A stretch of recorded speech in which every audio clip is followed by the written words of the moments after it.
तो हम लोग मेजमेरिक इफेक्ट स्टार्ट करने वाले हैं ना। वैसे स्टार्ट भी हो चुका है ना। प्लस एम का ऑर्डर देख लिए थे हम लोग, माइनस एम का देख चुके हैं। तो कुछ एप्लीकेशन है, मीन्स एप्लीकेशन नहीं, ये जो अपन अभी पढ़ने वाले हैं ना, ये यूज होगा आगे कहाँ पे, हेलो एल्केन में, या अमाइन पढ़ेंगे वहां पे, या फिनोल पढ़ोगे वहां पे भी आएगा, है ना। ऐसा नहीं है कि यहाँ पे एनिलीन मैंने लिया है तो केवल एनिलीन का बात हो रहा है, नहीं। ओएच का भी बात कर चुके हैं हम लोग, है ना, स्टार्टिंग में ही, है ना। फिनोल का याद आया सबको। ऑक्सीजन पे जो लोन पेयर था वो क्या कर रहा था, अपना पेयर ऑफ इलेक्ट्रॉन बेंजीन को दे रहा था, है ना। कंजुगेशन हो रहा था वहां पे भी, और वहां पे भी नेगेटिव चार्ज डेवलप हो रहे थे। कहाँ पे याद है सबको, ऑर्थो एंड पारा पे। ये याद रखना। ये एप्लीकेशन इंटायर केमिस्ट्री में आएगा। इंटायर केमिस्ट्री मीन्स ऑर्गेनिक में। ये ना सोचो कि ये जो है बस यहीं पे आएगा, बाहर नहीं आएगा, नहीं नहीं। बाद में आएगा, यही यहीं से रिएक्शन होगा। यहीं से अपन बोलेंगे ये जो ग्रुप है, ऑर्थो डायरेक्टिंग ग्रुप है, ये मेटा डायरेक्टिंग ग्रुप है ना। ठीक है। तो फर्स्ट हम लोग देखते हैं NH2 का, है ना। मैंने यहाँ पे लिया है NH2। तो आपको सभी को ये तो आइडिया है कि NH2 पे अगर आप देखोगे, नाइट्रोजन पे क्या होता है, लोन पेयर, है ना। नाइट्रोजन के पास लोन पेयर है, तो लोन पेयर क्या करेगा, नाइट्रोजन अपना यहाँ पे डोनेट कर देगा, यहाँ पे गया ये, है ना। जैसे ही इसने डोनेट किया और ये पाई बॉन्ड जो है ब्रेक हो जाएगा, है ना। डबल बॉन्ड जो है ये हमारा पाई इलेक्ट्रॉन यहाँ पे चला आएगा, तो यहाँ पे क्या आ गया देखो, नेगेटिव चार्ज आ गया ना। बोलो हाँ या ना। फिर ये नेगेटिव चार्ज क्या करेगा, यहाँ पे चलाएगा, है ना। तो जैसे ही ये यहाँ पे आएगा, पाई बॉन्ड बनेगा, मीन्स डबल बॉन्ड बनेगा। तो ये पाई इलेक्ट्रॉन ब्रेक होके दोनों इलेक्ट्रॉन यहाँ पे चले जाएंगे, तो यहाँ पे नेगेटिव चार्ज डेवलप हो गया। दिखा सबको। फिर ये नेगेटिव चार्ज यहाँ पे आएगा, तो ये पाई बॉन्ड ब्रेक होके यहाँ पे नेगेटिव चार्ज डेवलप हो जाएंगे, यहाँ पे देखो, ठीक है। फिर ये नेगेटिव क्या करेगा, नेगेटिव यहाँ पे जाएगा, और ये पाई बॉन्ड ब्रेक होगा, दोनों पाई इलेक्ट्रॉन नाइट्रोजन पे चले जाएंगे, और नाइट्रोजन पे जो पॉजिटिव चार्ज डेवलप हुआ है, ये तो सबको पता है ना, कैसे कैलकुलेट करते हैं, कैसे फाइंड करते हैं, कैसे डिटरमाइन करते हैं, ये तो आइडिया है ना सबको। ये मैंने ऑलरेडी बता चुका हूँ कैसे फाइंड करते हैं अपन, फॉर्मल चार्ज से, है ना। ये क्या है, हमारा फॉर्मल चार्ज है, और इसका फॉर्मूला भी मैंने बता चुका हूँ, है ना। क्लियर है सबको, कहाँ से पॉजिटिव चार्ज आ गया यहाँ पे, है ना। ठीक है। लोन पेयर जो देता है उसके ऊपर पॉजिटिव चार्ज आ जाता है, और जहां से पाई इलेक्ट्रॉन मूव करता है वहां पे भी पॉजिटिव चार्ज चला आता है ना। और जहां पे पाई इलेक्ट्रॉन जाता है वहां पे नेगेटिव चार्ज आ जाता है ना। वैसे भी याद रख सकते हो आप लोग। बट अगर कोई पूछे नहीं नहीं, आप यहाँ पे प्लस कैसे लिख दी है, मैं नहीं मानूंगा या नहीं मानूंगी, आप प्रूफ करो, तो आप बताओगे ये फॉर्मल चार्ज होता है और इसका फॉर्मूला होता है ना। याद है सबको, ठीक है। ये प्लस माइनस याद रखना, है ना। यही इंपॉर्टेंट है। क्यों है, आगे आपको पता चलेगा। ठीक है। क्लियर है। तो इसका मतलब ये हुआ कि अगर आप देखोगे ध्यान से, तो नेगेटिव चार्ज जो डेवलप हो रहा है कहाँ कहाँ हो रहा है, ऑर्थो एंड पारा पोजीशन पे हमारा नेगेटिव चार्ज डेवलप हो रहा है। इसका मतलब ये हुआ प्लस एम इफेक्ट जो है हमेशा कहाँ पे लगेगा, याद रखना। रेजोनेंस इफेक्ट या मेजोमेरिक इफेक्ट हमेशा ऑर्थो और पारा पोजीशन पे लगता है, मेटा पे नहीं लगेगा। देख लिया आपने, है ना। क्योंकि ये पोजीशन जो होता है, अगर आप देखो तो ये होता है हमारा ऑर्थो ओ से, है ना। ये हमारा होता है मेटा, और ये हमारा पोजीशन होता है पारा। तो मेजोमेरिक इफेक्ट ऑर्थो और पारा पे इफेक्ट होता है, मेटा पे नहीं। ठीक है। क्लियर है ना। बोलो। ठीक है, तो यहाँ पे नोट में लिख लेना सभी लोग। नोट में, नोट में सभी लोग लिख लो यहाँ पे। Plus M effect, plus M effect operate, operate only on the ortho and para position. ठीक है। Only on the para position. Clear है। Plus M. अब अपन चेक करने वाले हैं माइनस एम के बारे में। क्या माइनस एम भी क्या ऑर्थो पारा पे लगेगा या मेटा पे लगता है ना। तो ठीक है, माइनस एम देखते हैं, है ना। माइनस एम ग्रुप मैंने ले लिया, क्यों, कौन सा, NO2 को। ठीक है। NO2 का मैंने ले लिया। NO2 ग्रुप क्या है, माइनस एम ग्रुप है ना। तो बेंजीन पे NO2 मैंने ले लिया। तो अगर आप देखोगे, तो ये जो पाई इलेक्ट्रॉन है हमारा, ये पाई इलेक्ट्रॉन यहाँ पे ट्रांसफर होगा। क्यों हो रहा है, क्योंकि इलेक्ट्रॉन क्या है, मोर इलेक्ट्रोनेगेटिव है, इसलिए इलेक्ट्रॉन अपने तरफ विड्रॉ कर रहा है। और एक एक और कॉन्सेप्ट है, अगर आप ध्यान से देखो यहाँ पे मैंने पॉजिटिव चार्ज लिखा है ना। इसका मतलब ये हुआ कि ये इलेक्ट्रॉन की डेफिशिएंट है यहाँ पे, और नाइट्रोजन है मोर इलेक्ट्रोनेगेटिव है, ऊपर से पॉजिटिव चार्ज। आप समझ सकते हो कितना ज्यादा खूंखार है ये, है ना, अपने तरफ इलेक्ट्रॉन खींचने का। तो इलेक्ट्रॉन का पाई इलेक्ट्रॉन क्या करेगा, अपने तरफ विड्रॉ करेगा, ठीक है, अट्रैक्ट करेगा। ओके, तो जैसे ही पाई इलेक्ट्रॉन यहाँ पे गया तो यहाँ पे पॉजिटिव चार्ज डेवलप हो गया, ठीक है। तो फिर ये पाई इलेक्ट्रॉन जो है हमारा यहाँ पे आएगा, और पॉजिटिव चार्ज यहाँ पे डेवलप हो जाएगा। फिर ये पाई इलेक्ट्रॉन जो है हमारा यहाँ पे आएगा, तो पॉजिटिव चार्ज यहाँ पे आ जाएगा। तो यहाँ पे भी अगर आप ध्यान से देखो सभी लोग, तो हमारा जो पॉजिटिव चार्ज जो डेवलप हो रही है कहाँ पे हो रही है, ये भी ऑर्थो एंड पारा पे, ठीक है। ये भी कहाँ हो रही है, ऑर्थो। ये पोजीशन क्या है, ऑर्थो है। ये क्या है, हमारा पारा पोजीशन है। और ये हमारा क्या है, ऑर्थो है। तो अपन क्या बोल सकते हैं कि माइनस एम इफेक्ट भी क्या है, कहाँ पे ऑपरेट करेगा, ortho and para, not on the meta position. यहाँ पे भी लिख लो नोट में, minus M effect operate only on the ortho and and para position। तो ये छोटी छोटी बातें हैं जो आपको याद रखनी पड़ेगी। ये छोटी छोटी बातें आपको हेल्प करेगा ऑर्गेनिक को स्ट्रॉन्ग करने में, है ना। इसका एप्लीकेशन आएगा, इसका डायरेक्ट नहीं आएगा कि ये बताओ ये जो है कहाँ पे ऑपरेट करता है, ठीक है। इसका एप्लीकेशन बीच बीच में आएगा, जब अपन ऑर्गेनिक स्टार्ट हो जाएगा, halo alkane, alcohol, phenol, ether, carboxylic acid, है ना।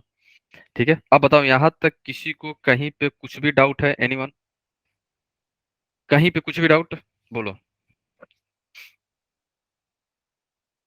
नो, आगे चले हम लोग, है ना। Yes sir. सर हाँ बोलो। फर्स्ट वाले में ओ पे वो क्या कहते हैं, माइनस क्यों आया सेकंड में?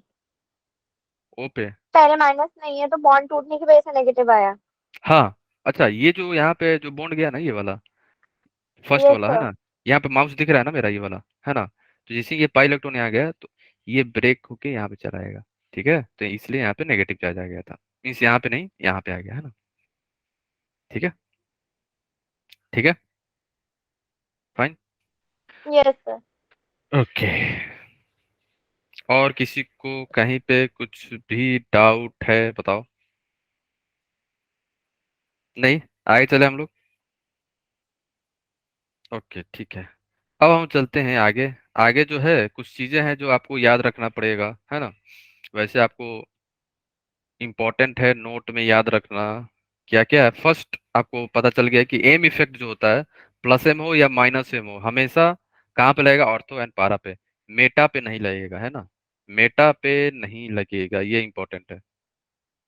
मेटा पोजीशन पे इसका कोई इफेक्ट नहीं देखा गया है, और हम लोगों ने प्रूव भी कर दिया कि जब भी आप रेजोनेंस स्ट्रक्चर ड्रॉ करोगे, प्लस एम का या माइनस एम का, मेटा पे नेगेटिव चार्ज भी डेवलप नहीं हो रहे हैं और पॉजिटिव चार्ज भी डेवलप नहीं हो रहे हैं। इसका मतलब क्या बोल सकते हैं अपन, हम लोग ये बोल सकते हैं कि plus M effect meta position पे ऑपरेट नहीं करता है।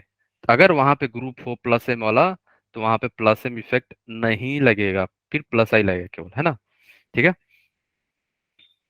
जब हम लोग आगे देखेंगे ना, तब मैं बोलूंगा देखो ये मेटा पोजीशन है और यहाँ पे प्लस एम नहीं लग रहा है ना, आगे आएगा।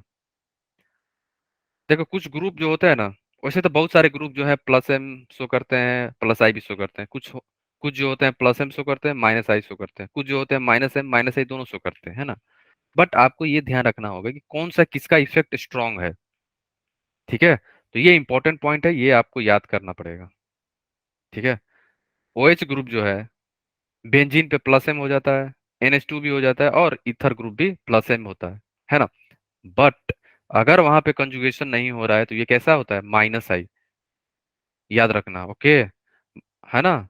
तो अगर आप कंपेयर करना हो, अगर ये ग्रुप प्लस एम भी शो कर रहा है, अगर बेंजीन में है हो या कहीं कंजुगेशन में हो, तो वहां पे हम लोग प्लस एम कंसीडर करते हैं, माइनस आई नहीं, ठीक है। अगर कंजुगेशन नहीं हो रहा है, मीन्स डीलोकलाइजेशन नहीं हो रहा है, तब हम लोग माइनस आई इसका कंसीडर करते हैं, है ना। ध्यान रखना, इंपॉर्टेंट है, ठीक है, तीनों, OH, NH2 और ईथर। तीनों का हम लोग प्लस एम कंसीडर करते हैं कब, जब कंजुगेशन हो तब, नहीं तो माइनस आई, है ना। ठीक है। जैसे सेकेंड केस में क्या होता है, जैसे हमारा हाइड्रोजन हुआ, हाइड्रोजन में देखोगे तो लोन पेयर होता है ना। देखो, हाइड्रोजन जो होते हैं, क्लोरीन हो जाए, ब्रोमीन हो जाए, आयोडीन हो जाए, जो भी हो जाए, है ना, इनके पास क्या है, लोन पेयर प्रेजेंट है। तो लोन पेयर होने के चलते ये तो अपना लोन पेयर डोनेट कर सकते हैं, है ना, इसलिए ये क्या शो करते हैं, प्लस एम इफेक्ट। बट ऐसा देखा गया है एक्सपेरिमेंटली कि इनका जो इफेक्ट है माइनस आई ज्यादा होता है। तो हम लोग हमेशा माइनस आई कंसीडर करेंगे, प्लस एम नहीं। ठीक है। वैसे ये प्लस एम भी शो करते हैं कि बोलोगे सर लोन पेयर तो है यहाँ पे, आपने तो बताया था कि ऐसा कोई सिस्टम हो, ग्रुप जहाँ पे लोन पेयर हो और पाई बॉन्ड हो, अगर ये डोनेट कर रहा है तो ये कैसा होना चाहिए, प्लस एम। आप सही हो, बट एक्सपेरिमेंटली देखा गया है कि हाइड्रोजन के केस में हाइड्रोजन जो है प्लस एम शो करेगा, बट माइनस आई इफेक्ट इसका ज्यादा होता है। तो हम लोग क्या कंसीडर करेंगे, माइनस आई, है ना। क्लियर है सबको, है ना। अगर आपको प्लस एम कंसीडर करना पड़े ओ एच और सी एच थ्री में, तो ओ एच का लोन पेयर है, तो इसलिए ये इजिली डोनेट करेगा ना, जल्दी डोनेट करेगा। और यहाँ पे हाइपर कंजुगेशन हो रहा है ना, समथिंग लाइक सिग्मा का हो रहा है, और यहाँ पे pi electron in lone pair का हो रहा है, जल्दी होगा, इसलिए ओ एच का इफेक्ट ज्यादा होता है ना, ये याद रखना। ठीक है। Plus M of alkyl group means यहाँ पे हाइपर कंजुगेशन होता है ना। ठीक है। Hyperconjugation is a type of no bond resonance, याद है ना सबको, भूल तो नहीं गए, है ना। बोलो, याद है ना सबको। ठीक है। है ना, समझ में आ रहा है ना सबको। बोलो, किसी को डाउट, एनी वन। सर एक बार डी वाला पार्ट समझाना। डी वाला, ठीक है। देखो, डी में ये बोल रहा है कि अगर लोन पेयर हो, मान लो कोई ग्रुप है, लोन पेयर है इसके पास, और दूसरा ग्रुप है जो अल्काइल ग्रुप हो, है ना, सी एच थ्री। ठीक है। तो इसका प्लस एम ज्यादा होता है हमेशा, ये बताना चाह रहा है ये भी प्लस एम होता है, स्पेशल केस, क्योंकि यहाँ पे सी एच थ्री क्या है, सी एच थ्री क्या शो करेगा, हाइपर कंजुगेशन, याद आया सबको, no bond resonance. C H three जो है हाइपर कंजुगेशन भी तो शो करेगा ना ये,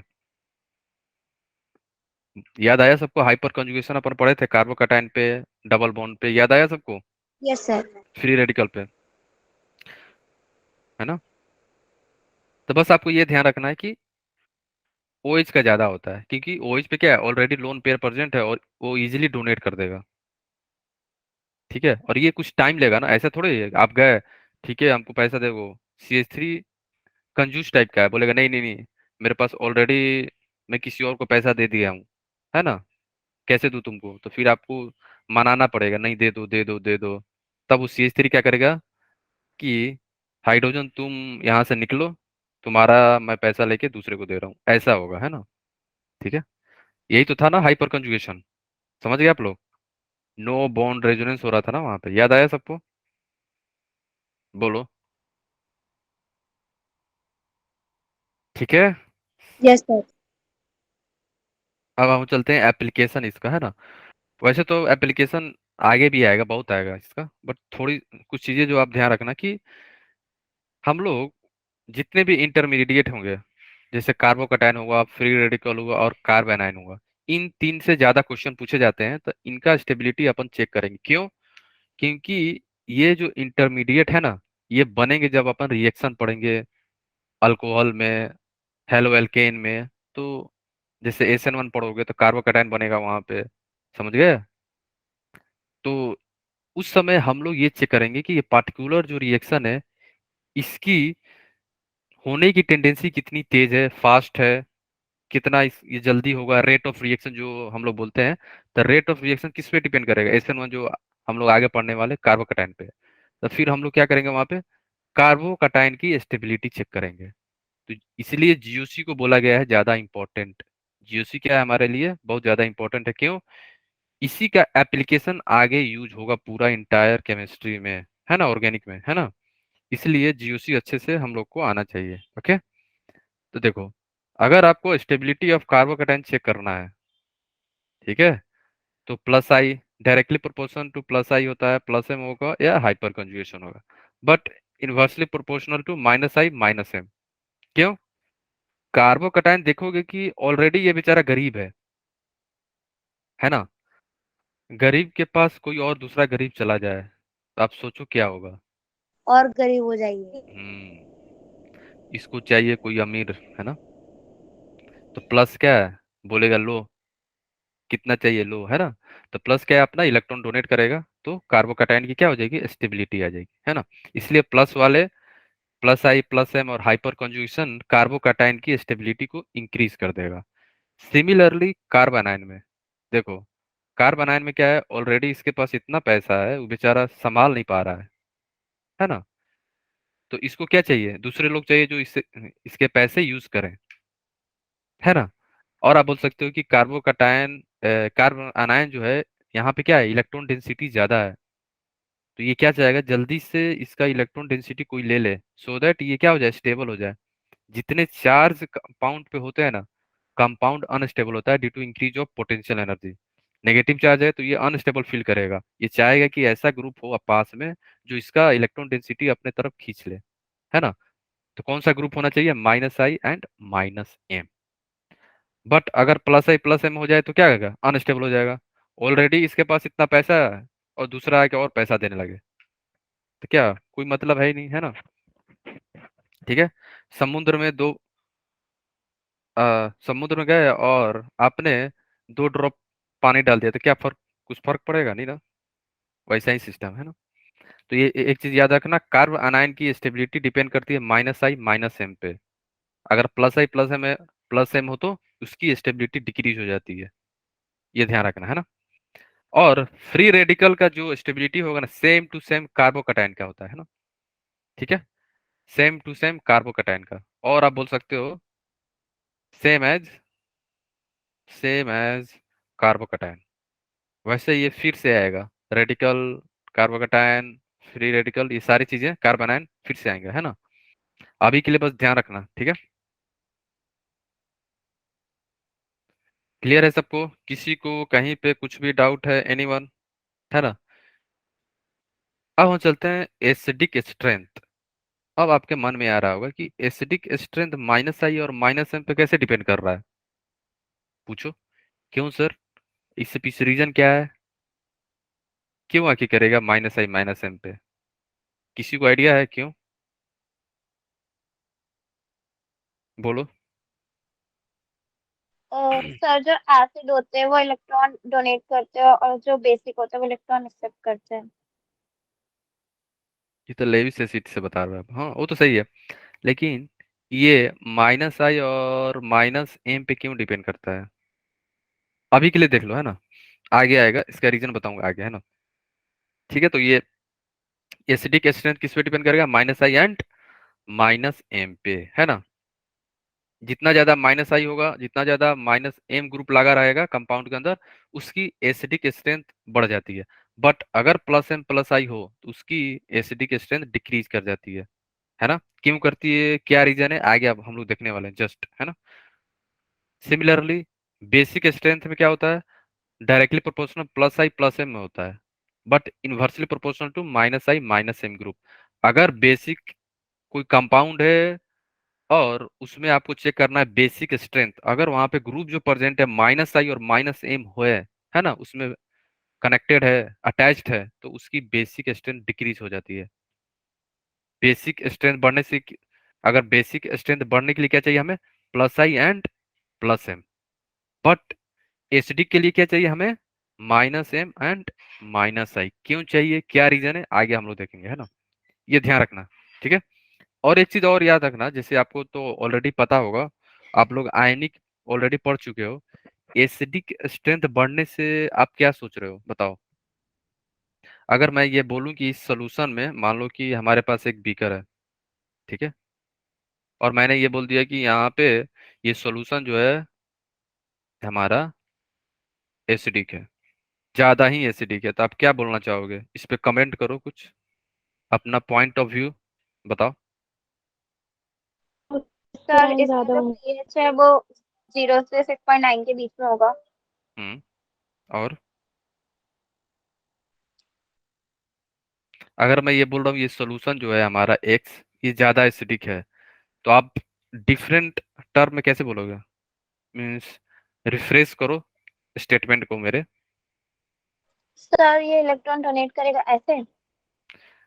नहीं नहीं, सोल्यूशन के टर्म में। अगर एसिडिक सोल्यूशन है इसका मतलब ये यहाँ पे क्या हुआ, इसका ये सोल्यूशन का पीएच क्या होगा? आप समझे कैसे बताना है? इस पर्टिकुलर कम सोल्यूशन का होगा। कम कम होगा, डिक्रीज। बेसिस पे तो बोला था पहले।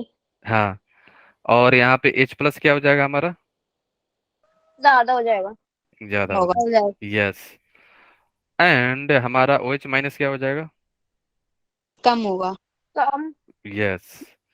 तो हमारा POH क्या हो जाएगा? ज्यादा हो जाएगा। ज्यादा हो जाएगा, ठीक है। और क्या बचा? K। K क्या होगा, कम होगा या ज्यादा होगा? इंक्रीज होगा। है ना, एसिड डिसोसिएशन कांस्टेंट है K, क्या है हमारा? Acid dissociation constant. बट एक चीज और याद रखना, बट पीके क्या हो जाएगा हमारा? डिक्रीज। ठीक है, ये दोनों इन्वर्सली रिलेशन होते हैं। ठीक है, तो आपके पेपर में कभी कभी क्या बोलेगा ना कि चार पांच कंपाउंड दे देगा, बोलेगा कि पीके वैल्यू में रीअरेंज करो उसको। तो ये ध्यान रखना कि दोनों उल्टा होता है ना, जो ज्यादा एसिडिक होगा उसका पीके वैल्यू कम होगा।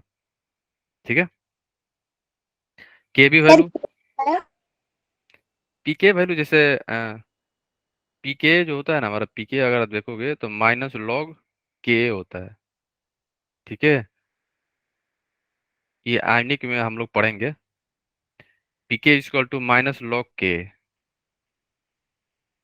सर OH और POH में क्या फर्क है? ओ एच एंड, अच्छा ओ एच तो P कंसंट्रेशन बता रहा है, और POH इन दोनों में। पीओएच तो ये बता रहा है, जैसे पीओएच पीएच कैसे कैलकुलेट करते हो आप लोग? Minus loss concentration of H plus ना, तो हमारा पीओएच क्या हो जाएगा फिर? Minus log concentration of OH, यही तो है। और पीएच प्लस पीओएच 14 होता है, ये याद आया सबको? ये आप लोग बचपन में भी पढ़े थे, क्लास 10th में, यस सर आगे। है ना?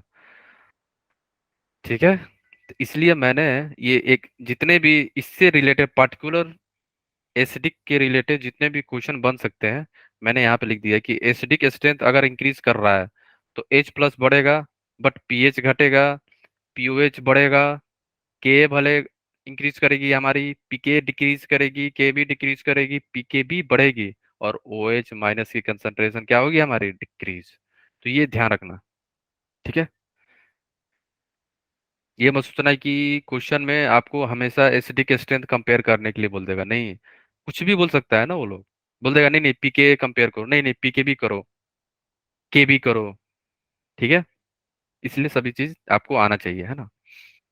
ये सारे टर्मिनोलॉजी याद रखना, है ना। सिमिलरली बेसिक स्ट्रेंथ अगर बढ़ रहा है, मान लो कोई ऐसा सोल्यूशन है जहाँ बेसिक स्ट्रेंथ आपका इंक्रीज कर रहा है, इसका मतलब क्या हुआ कि के भी बढ़ेगी, है ना। बेस ज्यादा है, मीन्स सॉल्यूशन जो है बेसिक है, इसका मतलब क्या है, वही सी कंसंट्रेशन ज्यादा है सॉल्यूशन के अंदर, पीएच हमारा इंक्रीज करेगा बट पीओएच घटेगा, पीके भी घटेगी, के बढ़ेगा, और H प्लस की कंसंट्रेशन घटेगी, और पीके भी लिख दिया मैंने ना, पीके लिख दिया, के लिख दिया, हाँ, के क्या होगा? के डिक्रीज करेगा। ठीक है, के हमारा डिक्रीज करेगा। तो ये सारे टर्म जो है, टार छोटे छोटे चीज आप याद रखना, है ना। सब एक दूसरे से रिलेटेड है, क्वेश्चन कहीं से पूछ सकता है ये लोग, किसी के रिलेटेड, है ना। अब बताओ किसी को कहीं पे कुछ भी डाउट है? हम्म, किसी को डाउट है? एनीवन? No doubt? ठीक है, अब हम देखते हैं, जैसे हम लोग ऊपर जैसे देखे ना कि एसिडिक स्ट्रेंथ जो है हमारा किस पे डिपेंड कर रहा था, minus I and minus M पे, है ना। अब उसी को हम लोग समझने वाले हैं, क्यों, आखिर क्या रीजन है कि माइनस एम और माइनस आई पे डिपेंड करता है। इसके पीछे रीजन ये है कि देखो, सपोज कर लो मैंने एक एसिड ले लिया, है ना, ठीक है, सी ओ ओ एच, ठीक है। तो एसिड का टेंडेंसी क्या होती है? H प्लस देना सोल्यूशन के अंदर, है ना? तो ये क्या करेगा? सोल्यूशन के अंदर अपना H प्लस दे दिया। ठीक है, तो क्या बन जाएगा बोलो? CH3 C double bond O minus plus H plus. अब आप लोग बताओ, इस पार्टिकुलर रिएक्शन होने के लिए, ये जो रिएक्शन हो रही है, इसको होने के लिए फॉरवर्ड डायरेक्शन में हमें क्या करना चाहिए, या रिएक्शन को क्या करना चाहिए कि रिएक्शन जो है इजिली फॉरवर्ड डायरेक्शन में मूव कर जाए? बताओ। सर रिएक्टेंट इंक्रीज करना चाहिए। हम्म, वो- यहाँ पे कंसंट्रेशन नहीं आप चेंज कर रहे हो।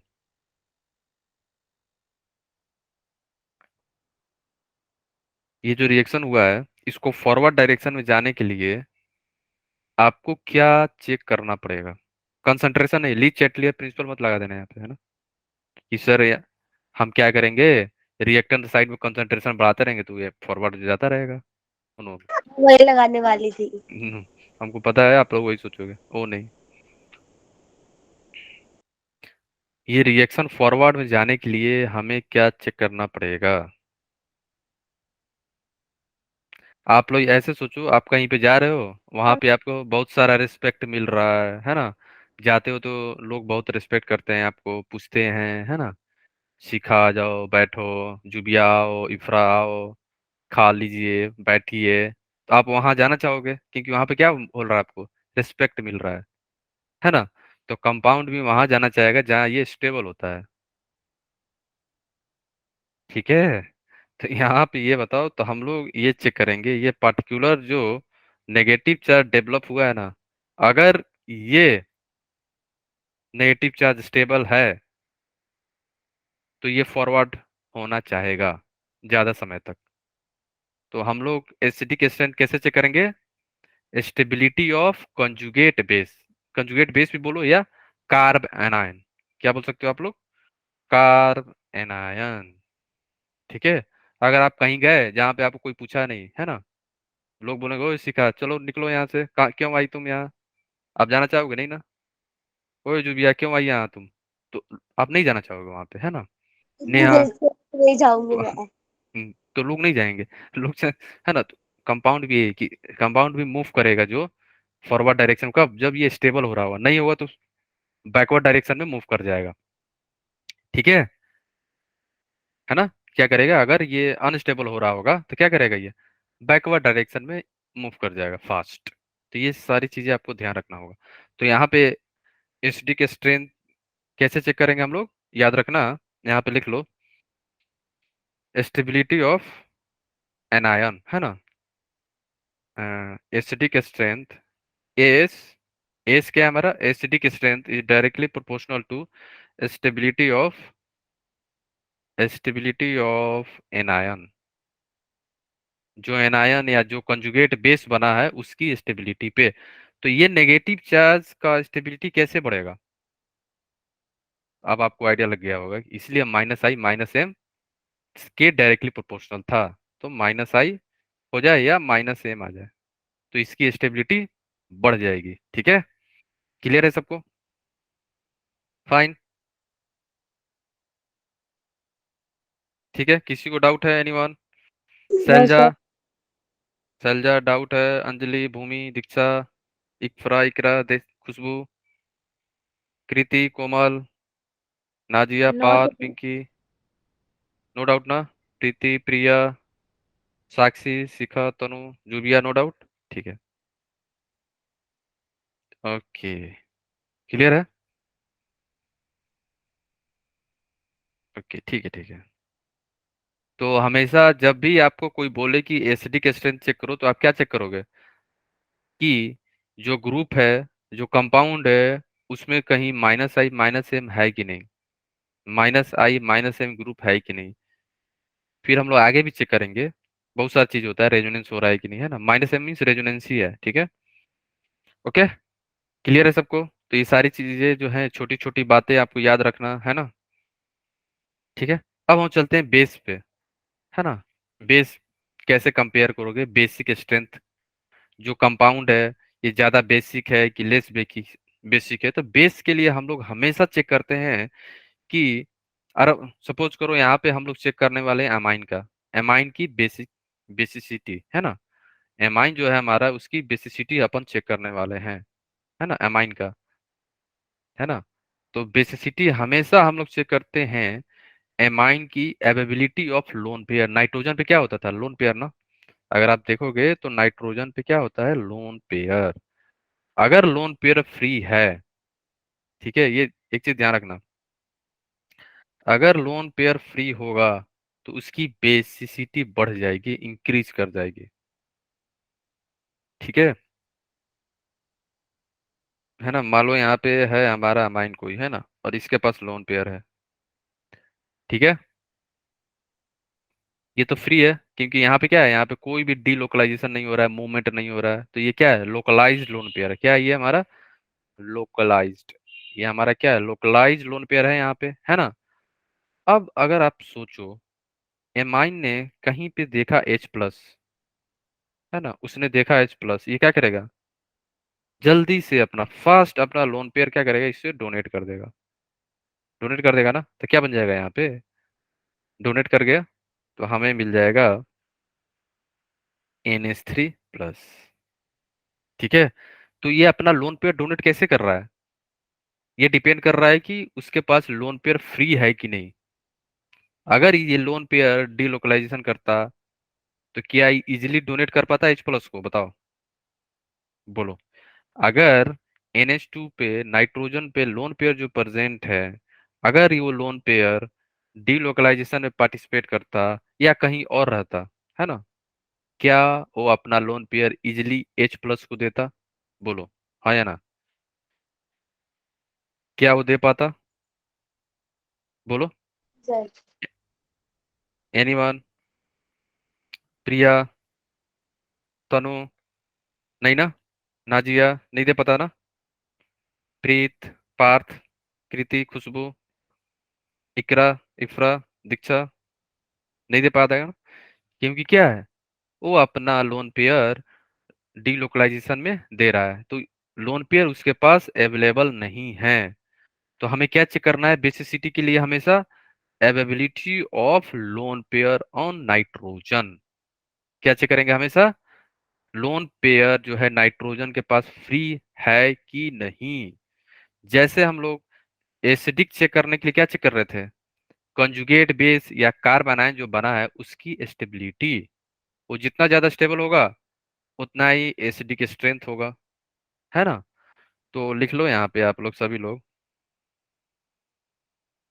लिखना है यहाँ पे, एमाइंस,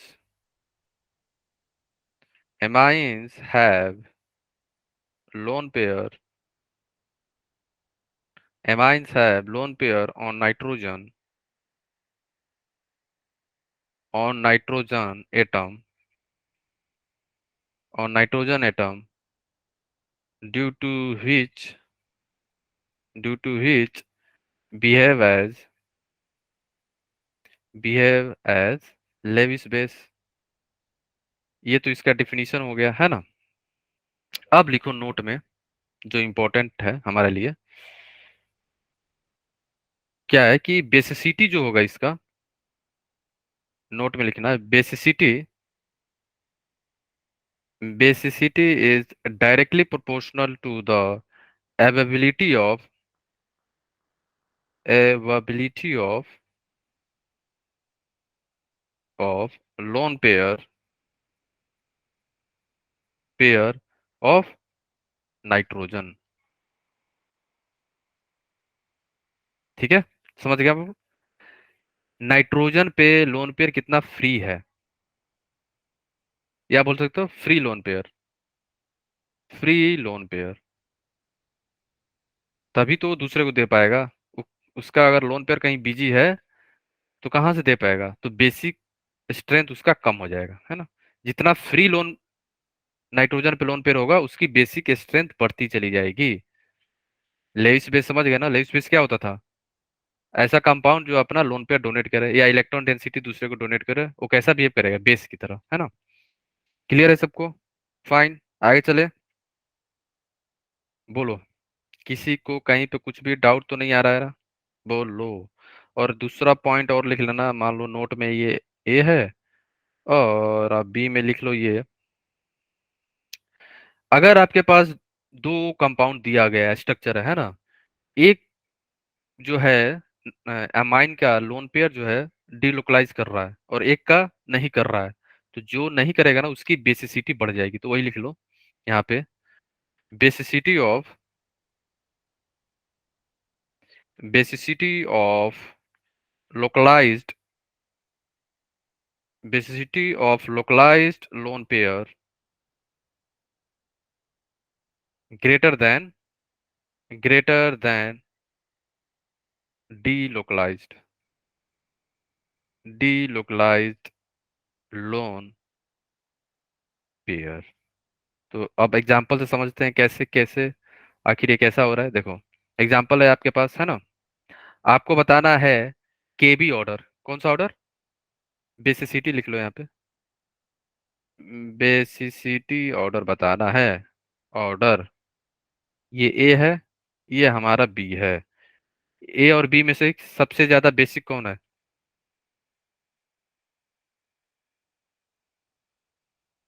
सर ए वाला। ए वाला। वाह, ग्रेट पार्थ, सही आंसर, ग्रेट। कौन सा होगा? ए। ए ज्यादा बेसिक होगा, क्यों? इसका लोन पेयर क्या है? दूसरे वाला लोकलाइज्ड। तो हम्म। और इसका लोन पेयर क्या है? डीलोकलाइजेशन कर रहा है ना? कहाँ जा रहा है? डीलोकलाइजेशन। तो ये फ्री नहीं है। अगर मान लो यहाँ पे हाइड्रोजन जो है बैठा है बेचारा, गरीब आदमी है ना, ठीक है, यहाँ पे बना लेते हैं, है ना, ये दो लोग हैं ए और बी, और यहाँ पे हमारा हाइड्रोजन जो है बैठा हुआ है ना, गरीब आदमी है। एक आया, तुरंत बोला कि क्या चाहिए भाई, क्यों परेशान हो तुम, क्यों रो रहे हो? बोला भाई ये मुझे कुछ पैसे दे देते तो मजा आ जाता। तो इसने बोला ठीक है लो, इसने दे दी तुरंत, है ना। बट इसने आया, पूछा क्या, क्यों रो रहा है, तो बोला कि कुछ पैसे चाहिए। बोला ठीक है बट मैं अभी नहीं दूंगा, रुक जाओ थोड़ा देर, है ना। कुछ समय बाद काफी लेट करेगा, मनाने के बाद बोलेगा कि ठीक है लेकिन तुरंत मैं ले भी लूंगा, आज दूंगा कल लूंगा, है ना। ऐसे भी फ्रेंड होते हैं ना, जो बोलेंगे ठीक है लो लेकिन 5 मिनट के बाद दो। तो इस टाइप का है, ये देगा तुरंत और तुरंत ले भी लेगा, ठीक है। क्योंकि ये क्या बोलेगा कि मेरे लोन पेयर जो हैं डीलोकलाइज कर रहे हैं, तो मैं इतना फ्री नहीं हूँ आपके लिए, है ना। समझ गए आप लोग? जो जितना फ्री रहेगा इजिली डोनेट कर देगा, फास्ट करेगा, लेट नहीं करेगा, है ना। ठीक है। अब बताओ, किसी को कहीं पे कुछ भी डाउट है? यस पार्थ, बी क्या है? बीजी आदमी है ना। नाजिया का भी आंसर सही है, तोनू का भी, प्रिया का भी, वाह। ठीक है, ठीक है, यस। आगे चले हम लोग, है ना। किसी को कहीं पे कुछ भी डाउट है? बोलो। नो? नहीं ना? अब कुछ जरूरी बातें, इंपॉर्टेंट बातें आप लोग से करना है, लिखना है यहाँ पे नोट में। नोट में वैसे आपको पता है कि जैसे जैसे इलेक्ट्रॉन डोनेटिंग ग्रुप बढ़ेगा बेसिसिटी उसकी बढ़ जाती है ना, ये तो पता है आपको, है ना। तो नोट में क्या लिखना है? सब लोग ध्यान सुनना, ये ज्यादा इंपॉर्टेंट है, it is very very important. Note में क्या लिखना है कि अगर इलेक्ट्रॉन डोनेटिंग ग्रुप प्रेजेंट है ना, क्या प्रेजेंट है? Electron EDG, electron donating group, या हम लोग बोल सकते हैं ईआरजी। ईआरजी क्या है? इलेक्ट्रॉन रिलीजिंग ग्रुप, जो अपना इलेक्ट्रॉन दूसरे को दे दे इजिली। अगर इलेक्ट्रॉन डोनेटिंग ग्रुप या इलेक्ट्रॉन रिलीजिंग ग्रुप प्रेजेंट है कंपाउंड के अंदर, तो उसकी बेसिसिटी बढ़ जाती है, ये तो आपको ऑलरेडी पता है ना। ठीक है, बोलो। अगर दोनों ग्रुप प्रेजेंट देन बेसिसिटी जो होगा हमारा क्या हो जाती है? इंक्रीज कर जाती है ना। ये तो आपको ऑलरेडी पता है ना। इंक्रीज कर जाएगा, क्योंकि ये क्या करेगा, इलेक्ट्रॉन देगा। और बेस क्या है, बेस की टेंडेंसी क्या होती है, इलेक्ट्रॉन डेंसिटी दूसरे को देना, है ना। तो बेसिसिटी बढ़ जाएगी। ये तो बात सही है ना। ये वैलिड बात है। क्लियर है। तो एक चीज और ध्यान रखना, क्या मैं यहाँ पे आपको एक चीज बताने वाला हूँ। In in gaseous phase, in gaseous phase, ठीक है, अमाइन का, किसका, in gaseous phase, basicity of basicity of amine, basicity of amine का ऑर्डर क्या होगा गैसियस फेज में, 3 डिग्री अमाइन जो होगा, ज्यादा बेसिसिटी होगा उसका, मोर बेसिक होगा then 2 degree, then 1 degree, then NH3। कब, 3 डिग्री अमाइन, समझ रहे हो ना आप। 3 डिग्री अमाइन का मतलब R1 ले लो, R2, R3, 3 डिग्री हो गया ना ये अमाइन, ठीक है। 2 डिग्री का मतलब क्या होगा, NH, R1, R2, 1 डिग्री का मतलब R1, NH2, ठीक है। और NH3 लास्ट में चला आएगा, है ना। कब, ये याद रखना, गैसियस फेज में। क्यों हो रहा है ऐसा, क्योंकि ये प्लस आर प्लस आई सब शो करेंगे, है ना, ये प्लस आई करेगा, इंडक्टिव इफेक्ट इंक्रीज कर देगा, क्या है, बेसिसिटी। ये तो ऑर्डर सही है ना। यहाँ तक किसी को डाउट है, एनीवन,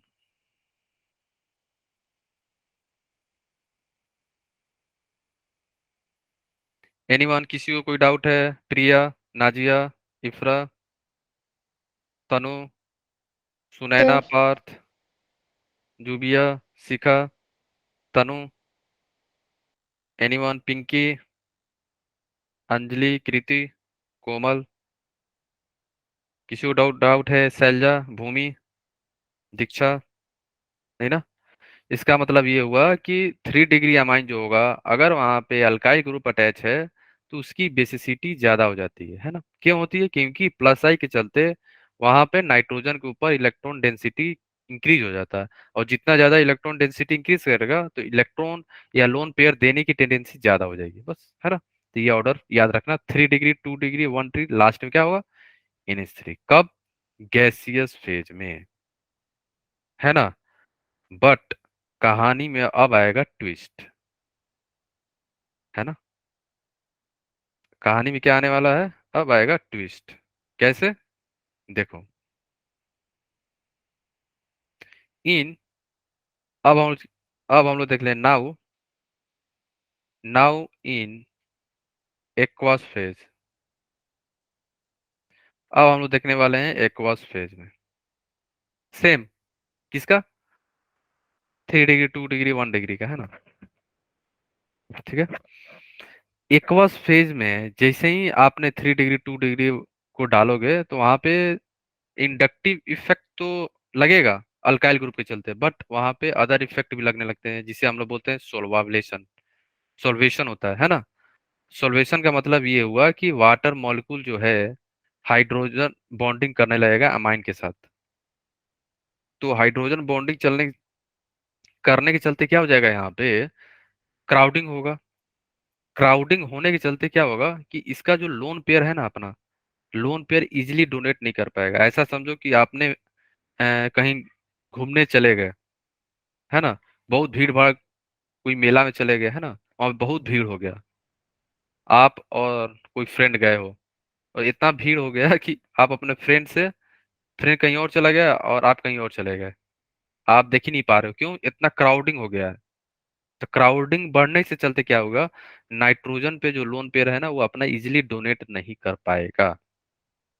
सॉल्वेशन के चलते, सॉल्वेशन का मतलब ये हुआ, सॉल्वेशन यहाँ पे क्या कर रहा है, हाइड्रोजन बॉन्डिंग वाटर मॉलिक्यूल जो है हमारे एक्वस फेज में, जब आप 2 डिग्री, 3 डिग्री, 1 डिग्री अमाइन को डालोगे तो वहां पे सॉल्वेशन होता है। सॉल्वेशन का मतलब ये हुआ, वाटर मॉलिक्यूल घेर लेंगे उसको, है ना। कैसे, देखो, यहाँ पे स्ट्रक्चर बना हुआ है, ये हमारा है ना, NH3, ठीक है, ठीक है, फाइन। ये कब का कंपेयर कर रहे हैं हम लोग, जब इसने H प्लस एक्सेप्ट कर लिया है ना।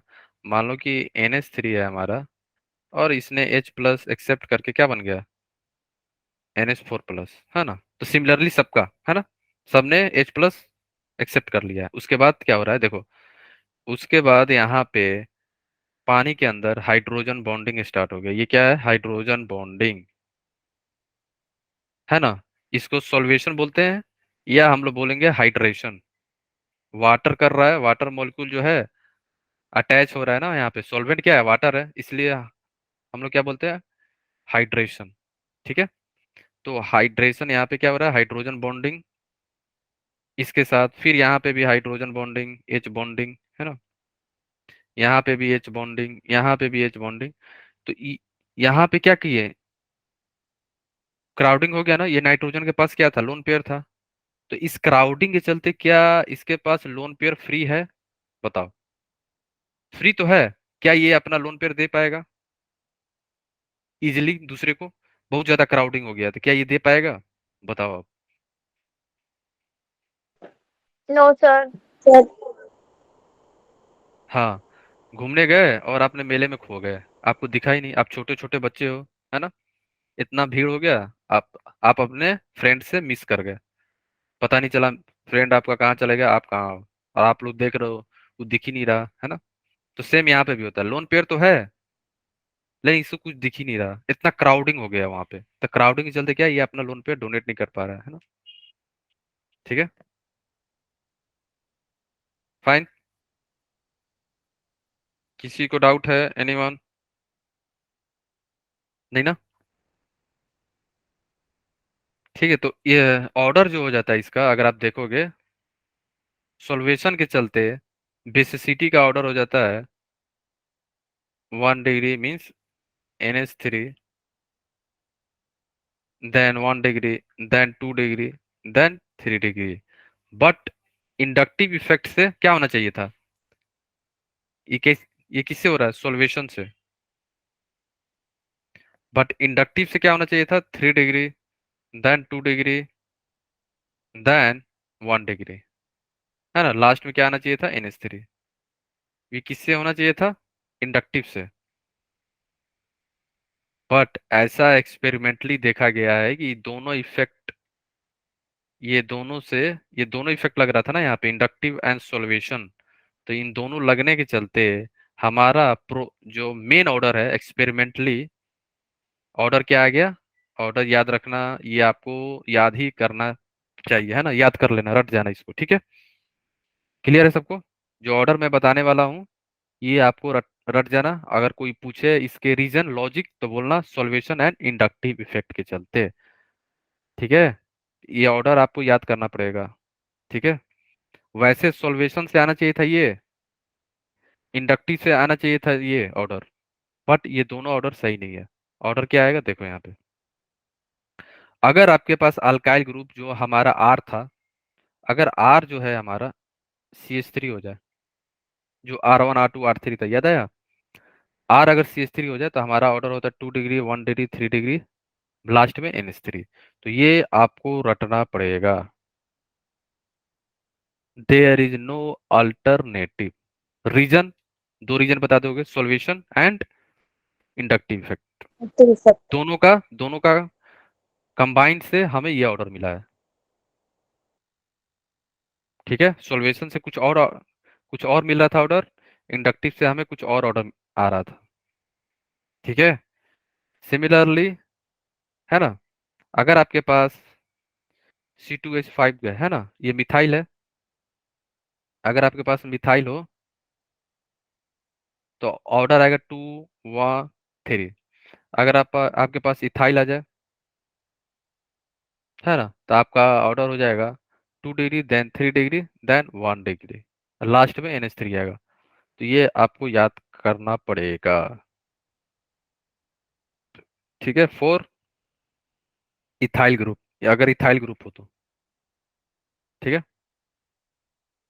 इथाइल ग्रुप के लिए। और ये एक्सपेरिमेंटली डाटा है, ये आपको रखना पड़ेगा, है ना। अब आप पूछोगे सर अगर इथाइल नहीं हो, प्रोपाइल हो, ब्यूटाइल हो, तो प्रोपाइल ब्यूटाइल हेक्साइल के बाद सॉल्वेशन नहीं लगता है, तो वहां पे केवल इंडक्टिव लगेगा, तो हमारा ऑर्डर क्या हो जाएगा, 3 डिग्री, 2 डिग्री एंड 1 डिग्री। ठीक है। आफ्टर इथाइल सॉल्वेशन इफेक्ट नहीं लगेगा, याद रखना है ना। ठीक है ना। और यहाँ पे नोट में लिख सकते हो, नोट में लिख लो छोटा सा, आफ्टर इथाइल, या लिखो फ्रॉम प्रोपाइल। हाँ, आफ्टर इथाइल लिख लो, इथाइल के बाद after ethyl group solvation effect, solvation effect doesn't occur, solvation effect नहीं होता है फिर वहां पे, क्राउडिंग के चलते सॉल्वेशन इफेक्ट डजंट ऑकर। अगर सॉल्वेशन नहीं होगा तो अच्छी बात है, केवल इंडक्टिव लगेगा, है ना। सो ओनली इंडक्टिव इफेक्ट अकर, केवल इंडक्टिव इफेक्ट वहां पे होता है ना। तो ऑर्डर क्या हो जाएगा फिर, हमेशा 3 डिग्री, 2 डिग्री, 1 डिग्री और लास्ट में NH3। ठीक है। जब आर क्या हो जाए, अल्काइल ग्रुप, प्रोपाइल हो जाए, ब्यूटाइल हो जाए, हेक्साइल हो जाए। ठीक है। बट आपको बट आपसे पूछा जाएगा मिथाइल और इथाइल वाला, है ना, या गैसियस फेज में। यही 3 से क्वेश्चन पूछ सकते हैं, या तो गैसियस फेज में, या एक्वस में मिथाइल ग्रुप हो जाए, या एक्वस में इथाइल ग्रुप, बस। किसी को डाउट है यहाँ तक, एनीवन? ओके, ठीक है, तो ठीक है। सर सॉल्वेशन और इंडक्टेंस की थोड़ी डेफिनेशन में कंफ्यूजन है। देखो, इंडक्टिव इफेक्ट होता है, ये तो इंडक्टिव इफेक्ट है ना, यस सर, इंडक्टिव इफेक्ट। ये तो इंडक्टिव इफेक्ट है। याद आया, इंडक्टिव इफेक्ट में हम लोग पढ़े थे ना, कि वहां पे movement of sigma electron, displacement of sigma electron, वही है, प्लस आई। याद आया, प्लस आई एंड माइनस आई जो था हमारा, यही है ना। तो प्लस आई है, अगर अल्काइल ग्रुप क्या होते हैं हमारे, CH3, C2H5। ठीक है। ये सभी क्या है, ये सभी हमारे हैं अल्काइल ग्रुप, है ना। तो अल्काइल ग्रुप क्या करता है, इंक्रीज कर देता है क्या, हमारा बेसिसिटी, है ना। इंडक्टिव इफेक्ट, ये सभी क्या होते हैं, प्लस आई, इंडक्टिव इफेक्ट है ना। सॉल्वेशन का मतलब ये समझो कि आयंस जो होते हैं ना, आयंस को वाटर मॉलिक्यूल घेर लेते हैं, means interaction between solid and solvent. तो यहाँ पे सॉल्वेंट क्या है, वाटर है, तो इसे सॉल्वेशन को हम लोग क्या बोलते हैं, हाइड्रेशन। क्या बोलते हैं हम लोग, हाइड्रेशन। ठीक है। क्लियर है सबको, समझ गए ना जुबिया? ठीक है। Yes sir. ओके, है ना। तो कुछ ऑर्डर है जो आपको इम्पोर्टेंट पॉइंट है। वैसे तो ऑर्डर और चेंज होगा यहाँ पे, जैसे यहाँ पे क्या था कि ऑर्डर ऑफ स्ट्रेंथ, जो भी हम लोग पढ़ा, जो भी अब तक हम लोग कवर किए, इंडक्टिव है, मेजोमेरिक इफेक्ट है, और हाइपर कंजुगेशन का ऑर्डर है। आगे आएगा एरोमेटिक भी आएगा, है ना, बैक बॉन्डिंग भी आएगा। तो अभी के लिए ये याद रखना ऑर्डर, है ना। नेक्स्ट जो है हमारा, heat of hydrogenation. Heat of hydrogenation क्या होता है, देखो, हीट ऑफ हाइड्रोजिनेशन का मतलब है वाट, हमारा जो H2 है, H2 मॉलिक्यूल का एडिशन हो रहा है डबल बॉन्ड पे, है ना। तो डबल बॉन्ड पे जब भी एडिशन होगा H2 मॉलिक्यूल का, तो कुछ एनर्जी यहाँ से रिलीज होता है ना, रिलीज होता है एनर्जी। ठीक है। तो इससे रिलेटेड क्वेश्चन पूछे जाते हैं, है ना। तो कैसे पूछेंगे, ये आपको ध्यान रखना होगा, है ना। यहाँ पे डेल्टा H क्या होता है हमारा, लेस देन 0, है ना। एक्सोथर्मिक प्रोसेस होता है, कैसा, ये हमारा होते हैं एक्सोथर्मिक प्रोसेस। ठीक है। इससे कैसे क्वेश्चन पूछे जा सकते हैं, आपको याद रखना, एक्सोथर्मिक प्रोसेस, इससे क्वेश्चन कैसे पूछेंगे, यहाँ पे आप लोग ध्यान रखना कि जैसे अगर आपको डिफिनीशन लिखना हो हीट ऑफ हाइड्रोजनेशन का, तो लिख लो यहाँ पे, हीट ऑफ हाइड्रोजनेशन क्या होता है, लिख लो, द हीट इवॉल्व, या इवॉल्व्ड हीट इवॉल्व्ड व्हेन 1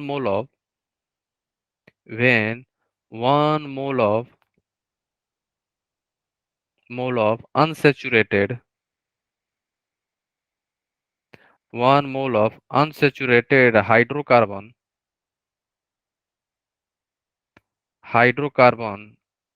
है ना, 1 mole of hydrocarbon are hydrogenated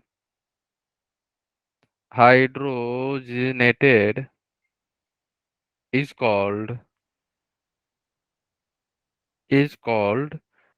the heat of heat of heat of hydrogenation heat of hydrogenation मतलब जब भी H2 मॉलिक्यूल ऐड होगा ना अल्कीन पे, तो वहां से हीट रिलीज होता है, बस ये इसका मतलब यही वो है ना। हीट ऑफ हाइड्रोजिनेशन का मतलब क्या है? H2 मॉलिक्यूल जब ऐड होगा, एडिशन होगा डबल बॉन्ड पे, तो हीट रिलीज होता है। इससे हम लोग चेक करते हैं स्टेबिलिटी। कैसे चेक करते हैं? स्टेबिलिटी चेक करते हैं, रिएक्टिव चेक करते हैं, ये एक्सपेरिमेंटली भी चेक करते हैं। दो चीज है जिससे हम लोग कंपाउंड का स्टेबिलिटी बताते हैं और रिएक्टिविटी। एक तो होगा heat of hydrogenation and heat of combustion जो आगे आएगा। यही दो है मेथड जो होता है ना, जिससे हम लोग बताते हैं एक्सपेरिमेंटली कि पर्टिकुलर कंपाउंड का हीट ऑफ हाइड्रोजनेशन कितना है, हीट ऑफ कंबशन कितना है। तो उससे हम लोग आइडिया लगा लेते हैं कि जो गिवन कंपाउंड है उसकी रिएक्टिविटी क्या है या उसकी स्टेबिलिटी क्या है। कैसे देखो, अगर जैसे यहाँ पे लिखा हुआ है कि अगर अल्कीन जो है हमारा ज्यादा रिएक्टिव का मतलब ये हुआ यहाँ पे हीट ऑफ हाइड्रोजनेशन ज्यादा होगा। ठीक है, डेल्टा एच हमारा ज्यादा होगा, हीट ज्यादा रिलीज होगा। ज्यादा रिएक्टिव में हीट ऑफ हाइड्रोजनेशन ज्यादा होगा, डेल्टा एच की वैल्यू ज्यादा होगी, है ना, मोर डेल्टा एच। ये याद रखना इंपॉर्टेंट है। हम लोग जब भी कोई कंपाउंड लोग बोलते हैं ना कि एक्सपेरिमेंटली देखा गया है कि पार्टिकुलर कंपाउंड स्टेबल है, तो कैसे बताते हैं? या तो हीट ऑफ कंबसन या हीट ऑफ हाइड्रोजनेशन से बताते हैं हम लोग। अगर कम एनर्जी रिलीज हुआ इसका मतलब गिवन कंपाउंड क्या है, स्टेबल है। अगर ज्यादा एनर्जी रिलीज हो गया इसका मतलब ये है कि गिवन कंपाउंड रिएक्टिव है, अनस्टेबल है। ठीक है, तो डेल्टा एच का वैल्यू कैसे चेक करेंगे? डेल्टा एच क्या है हमारा? Heat of hydrogenation. तो अगर delta H directly proportional to number of pi bond के डायरेक्टली प्रोपोर्शनल होता है ना। ठीक है, अगर मान लो कि पाई बॉन्ड सेम हो गया, पाई बॉन्ड तो हमेशा कोई ऐसा कंपाउंड है जहाँ पे दोनों में पाई बॉन्ड सेम हो गए, फिर हम लोग चेक करते हैं स्टेबिलिटी ऑफ अल्कीन। वहां पे चेक करते हैं स्टेबिलिटी ऑफ अल्कीन। जो अल्कीन ज्यादा स्टेबल होगा उसका हीट ऑफ हाइड्रोजनेशन कम हो जाएगा। ठीक है, ये कंडीशन कब लगेगा? If pi bond is same. कब लगेगा? जब हमारा पाई बॉन्ड सेम हो जाए तब हम लोग स्टेबिलिटी ऑफ अल्कीन पे आते हैं। ठीक है, जैसे क्वेश्चन है आपके पास, अब आप जैसे ए है और ये बी है, एग्जाम्पल वन है, और ये हमारा एग्जाम्पल टू, ये ए एंड ये हमारा है बी। ठीक है, अब आप लोग ये बताओ, एग्जाम्पल वन में किसका डेल्टा एच ज्यादा है?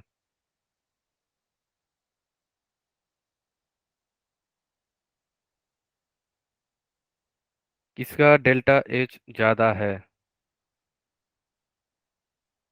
बोलो, किसी को आइडिया है किसका डेल्टा एच ज्यादा है? एनीवन? हीट ऑफ हाइड्रोजनेशन किसका ज्यादा होगा? यहाँ पे कंडीशन लिखा हुआ है।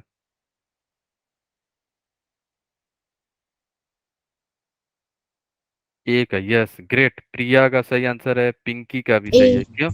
यस, कोमल का भी सही है, इफ्रा का भी सही है। क्यों?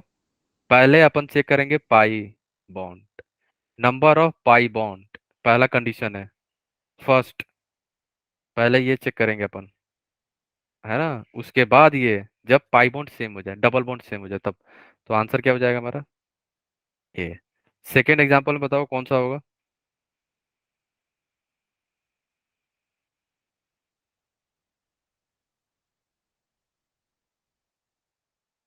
सेकेंड में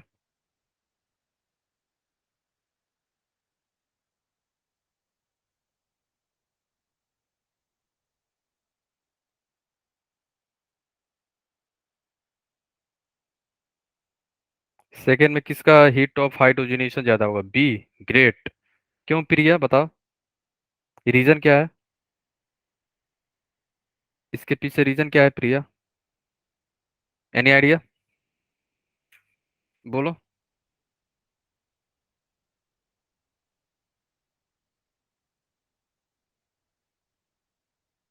हाँ, दोनों में तो पाई बॉन्ड सेम है, दो दो पाई बॉन्ड तो सेम है दोनों में।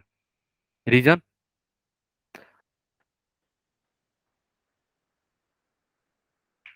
सोचो, क्या रीजन हो सकता है, बोलो। अगर पाई बॉन्ड सेम हो तो कहाँ जाते हैं? स्टेबिलिटी। कहाँ पे जाते हैं हम लोग? स्टेबिलिटी ऑफ सर जो अल्कीन। हम्म। सर जो सेकंड वाला है उसमें जो पहले वाला है वो ज्यादा अनस्टेबल है। यस। क्यों?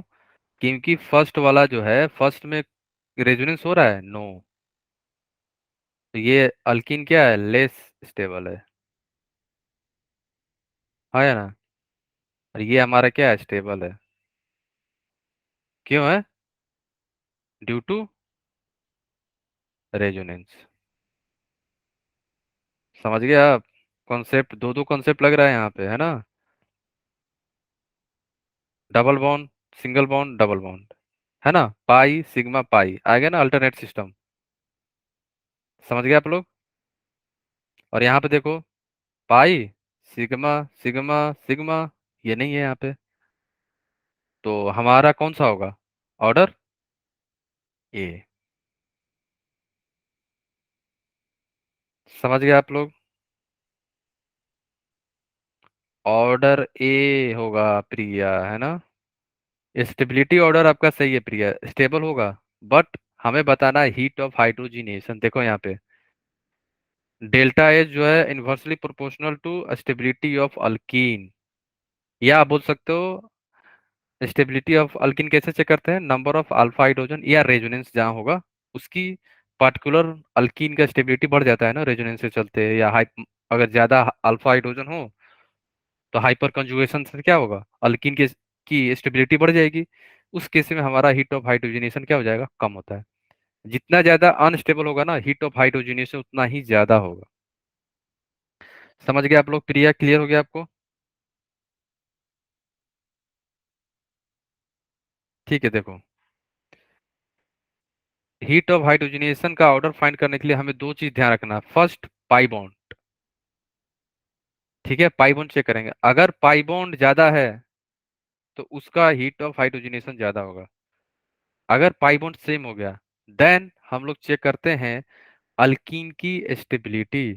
कौन सा एल्कीन में ज्यादा अल्फा हाइड्रोजन है ना? हाइपर कंजुगेशन चेक करेंगे। या कौन सा अल्कीन जो है रेजोनेंस कर रहा है, उसकी स्टेबिलिटी क्या हो जाएगी?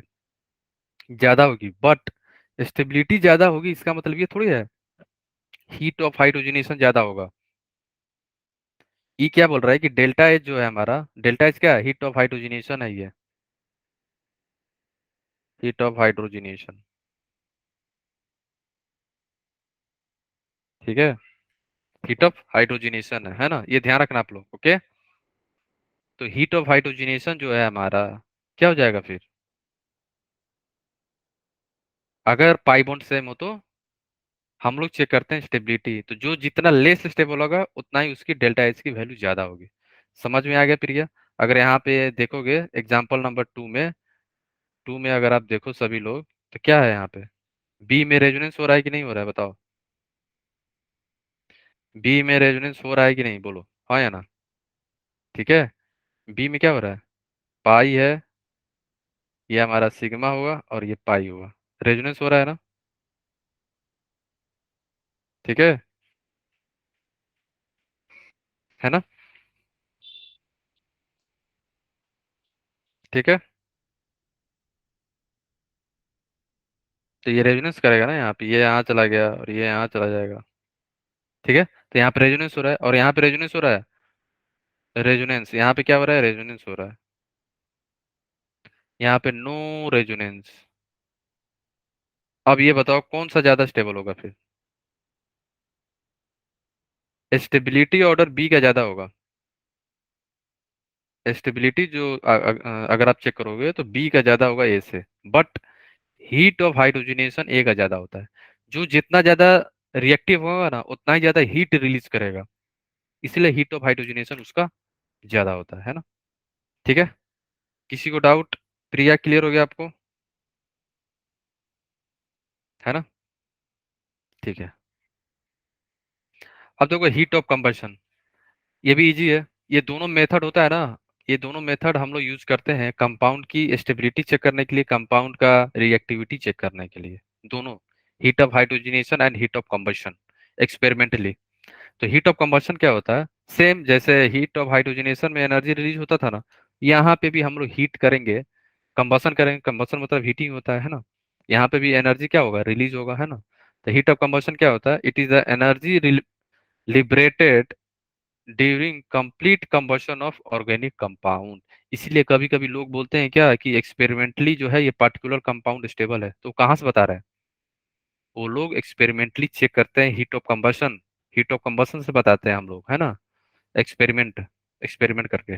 अच्छा, ये कंपाउंड में हीट ऑफ कंबशन ज्यादा आ रहा है, इसका मतलब ज्यादा क्या है ये फिर, अगर ज्यादा एनर्जी रिलीज हो रहा है तो क्या है, लेस स्टेबल है, अगर कम एनर्जी रिलीज हो रहा है तो स्टेबल है ना।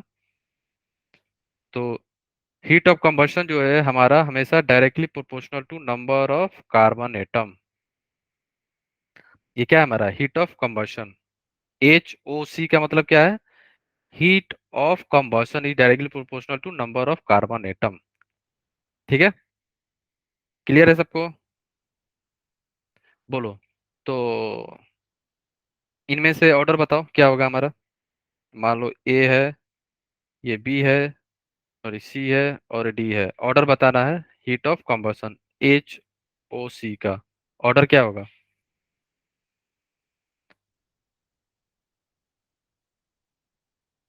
Order, yes A B C D, great, carbon atom पे है ना, ये हो जाएगा। ठीक है, हीट ऑफ कंबशन समझ गए आप लोग, जितने ज्यादा कार्बन एटम बढ़ेंगे उतना ही ज्यादा क्या होगा हमारा, कंबशन होगा। बट अगर मान लो कार्बन एटम कम हो जाए, देन तब उस समय हम लोग क्या करेंगे, अगर कार्बन एटम कम हो गए तो उस टाइम पे अपन क्या करने वाले हैं बोलो, तब हम लोग चेक करेंगे स्टेबिलिटी ऑफ हाइड्रोकार्बन, जो ज्यादा स्टेबल होगा उसका क्या हो जाएगा, कंबशन, हीट ऑफ कंबशन कम होगा। ठीक है, ये ऑर्डर हो जाएगा। ठीक है, फिर हम लोग स्टेबिलिटी चेक करते हैं, है ना, ये ध्यान रखना आप लोग, ओके। ठीक है गाइस, बोलो।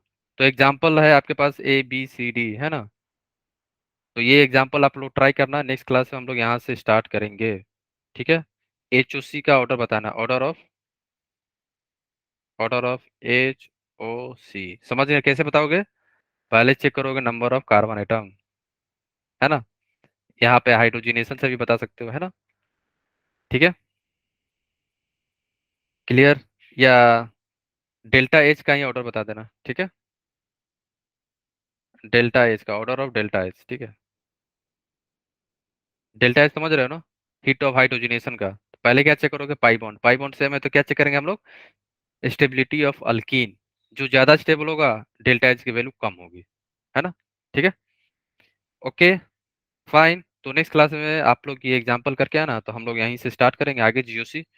ठीक है, तो मिलते हैं नेक्स्ट क्वेश्चन में, तब तक के लिए okay, bye bye, take care and keep learning and keep smiling, bye bye all of you.